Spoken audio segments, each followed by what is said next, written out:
Hola a todos, venga, vamos a meternos de lleno en uno de los temas clave para selectividad, el siglo XVII.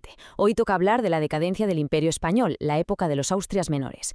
Vamos a desgranar todo, reinado a reinado, para que tengáis toda la info bien clara para los exámenes. Ya veréis, aunque parece un siglo muy denso, lo vamos a dejar súper claro.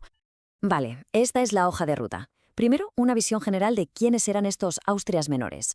Luego nos metemos con Felipe III, con su política de paz y la expulsión de los moriscos. Después, el plato fuerte, Felipe IV y su valido, el conde duque de Olivales, con todas sus movidas. Y cerraremos con Carlos II, el último de la dinastía, y el problemón de su sucesión. Vamos al lío. Bueno, pues ya estamos en el siglo XVII. A ver, si el siglo XVI fue el de la máxima expansión, el del apogeo del imperio, este es justo lo contrario. Es el siglo de la crisis, de la decadencia. El poder pasa a manos de los que los historiadores llaman los Austrias menores. Y solo con el nombre, menores, ya os podéis imaginar el contraste brutal con sus antepasados, ¿no? Con Carlos I y Felipe II. Y ojo, antes de empezar con los reyes, hay una figura que tenéis que entender sí o sí para clavar este tema. Es la figura del valido. ¿Qué es un valido? Pues básicamente el mejor amigo del rey, su hombre de confianza, en quien delega todo el poder. No es un cargo oficial, pero en la práctica actúa como un primer ministro. El rey, digamos, se desentiende y el valido corta el bacalao. Esto es fundamental, de verdad, porque marca toda la política del siglo. Venga, pues vamos con el primero de la lista, Felipe III. Su reinado se puede resumir en 3 puntos clave. 1. Al rey no le interesaba nada gobernar. 2. Por eso mismo, aparece un válido con un poder inmenso. Y 3. Se toman 2 decisiones de una importancia histórica brutal que van a marcar su legado para siempre. Y ese válido fue el famoso duque de Lerma. A ver, para que nos entendamos. Lerma es el ejemplo perfecto de político corrupto y ambicioso. Su única preocupación era enriquecerse él y colocar a toda su familia y amigos en puestos importantes. Lo que se llama nepotismo, vamos. Y claro, con él al mando, cualquier intento de recuperación económica, incluso en una época de paz, pues fue imposible. Un auténtico desastre para las arcas del Estado. Pero fijaos qué curioso. En política exterior, el reinado de Felipe III es totalmente lo contrario al de su padre. ¿Por qué? Pues muy sencillo. No había un duro. La bancarrota era tal que no quedaba otra que firmar la paz con todo el mundo. Con Inglaterra, con Holanda, se conoce como la Pax Hispánica. Fue un giro de 180 grados, pero no por convicción, sino por pura necesidad económica. Y aquí llegamos a uno de los grandes temas de este reinado. Atención, pregunta de examen casi segura. La expulsión de los moriscos entre 1609 y 1611. ¿Por qué se hizo algo tan radical? Pues fue por varias razones. Por un lado, una cuestión de intolerancia religiosa. La sociedad cristiana no los aceptaba. Por otro, había un miedo, real o no, a que se aliaran con los enemigos del imperio, como los piratas berberiscos. Y también, seamos sinceros, fue una forma de que el rey le mostrara una fuerza y una autoridad que en realidad ya no tenía. Y la magnitud de esto fue tremenda. Fijaos en la cifra, unas 300.000 personas, 300.000 hombres, mujeres y niños obligados a dejarlo todo. No es solo un número frío, es una auténtica catástrofe humana, demográfica y, como vamos a ver ahora, económica. Claro, las consecuencias fueron nefastas. Y es que no solo se perdió población, que ya es grave, se perdió calidad. Los moriscos eran agricultores y artesanos súper especializados. El resultado, un desastre.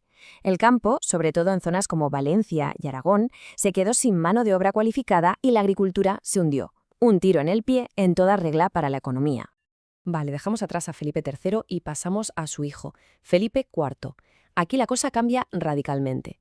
Volvemos a la guerra en Europa y en el interior hay un intento muy serio de hacer reformas para salvar los muebles, todo dirigido por un nuevo valido que no tiene nada que ver con el anterior.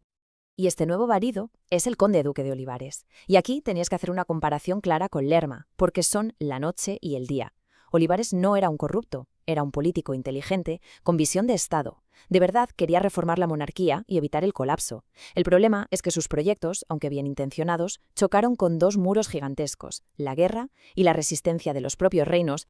Para entender el reinado de Felipe IV hay que entender este conflicto, la guerra de los 30 años. España se mete de cabeza. Fijaos en las fechas, que son importantes. En el 21 se acaba la tregua y volvemos a la guerra con Holanda. Pero las fechas clave, las que tenéis que grabar a fuego son 1648, la paz de Westfalia, donde se reconoce por fin la independencia de Holanda, y 1659, la paz de los Pirineos con Francia, que es la que certifica que España ya no es la primera potencia de Europa. Así que, para que quede súper claro, estos dos tratados, Westfalia y Pirineos, son el punto y final de la hegemonía española en Europa. Es el momento en que el testigo pasa a Francia, que se convierte en la nueva gran potencia. Esto es un concepto clave de verdad muy preguntado en los exámenes. Bueno, y mientras todo esto pasaba en Europa, que intentaba hacer Olivares dentro de España, vamos a ver ahora sus famosos proyectos de reforma y, sobre todo, por qué fracasaron tan estrepitosamente.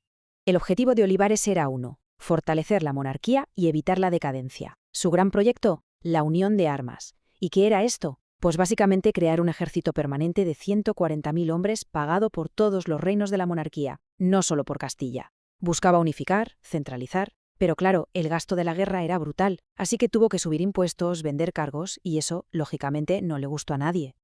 Y la oposición a sus planes fue total. Se le puso en contra todo el mundo. Por un lado, los reinos de la Corona de Aragón y Portugal, que veían la unión de armas como un ataque a sus fueros, a sus leyes propias. Por otro, la alta nobleza, que sentía que Olivares les quitaba poder.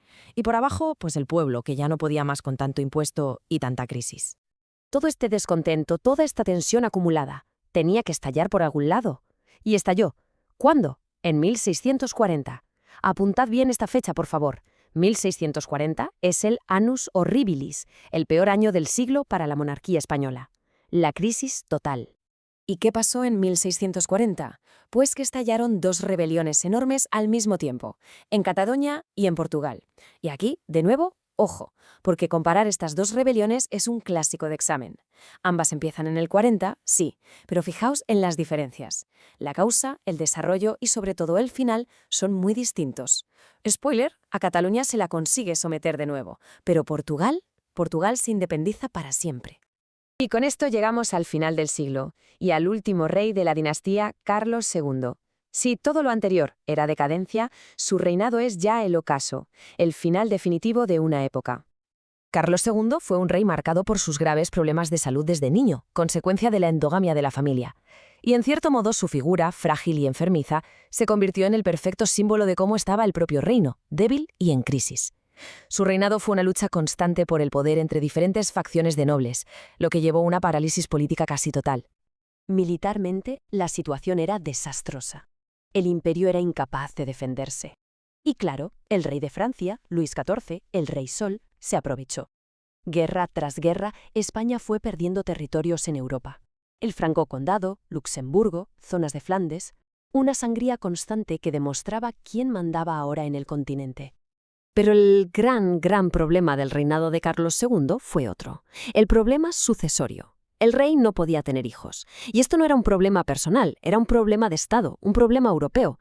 ¿Quién iba a heredar el inmenso, aunque debilitado, imperio español? Todas las potencias de Europa empezaron a mover sus fichas. Básicamente, había dos grandes candidatos. Por un lado, la familia de siempre, los Habsburgo, representados por la rama austriaca. Mantenerlo todo en casa, por así decirlo. Por otro lado, la nueva potencia, Francia, con un candidato de la Casa de Borbón, que además era nieto de Luis XIV. La decisión era tremenda. Y en su lecho de muerte, Carlos II firmó un testamento que lo cambió todo. Nombró heredero al candidato francés.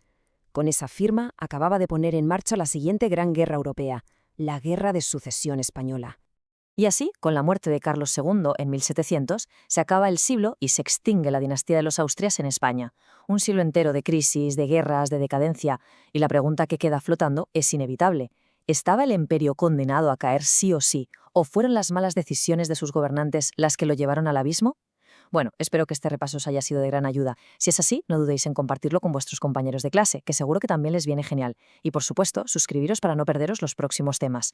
Y recordad que podéis escribirnos para pedirnos nuevos repasos de los temas que más os cuesten, de cualquier asignatura. Mucho ánimo con el estudio y a por todas.